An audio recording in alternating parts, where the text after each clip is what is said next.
అమ్మవారి అనుగ్రహంతో అవతల వారి మనస్సులో ఉన్నటువంటి విషయాలను గ్రహించి చెప్పగలిగిన శక్తి ఉండేది కాళిదాసు గారికి. ఆయన వినక్కర్లేదు.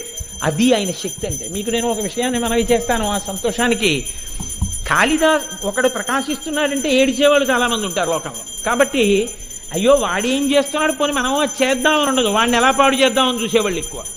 కాబట్టి కాళిదాసు గారికి భోజరాజు గారి దగ్గర ప్రాపకం ఎక్కువైపోతోంది. భోజరాజు గారి దగ్గర కాళిదాసు గారిని ఎలా పాడు చేయాలి.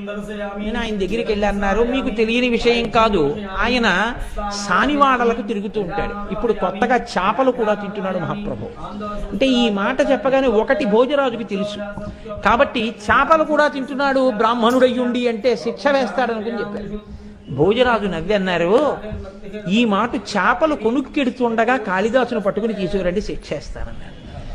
అక్కడ లేరు కాళిదాసు గారు, కానీ ఆయన అన్నీ తెలుసుకోగలడు.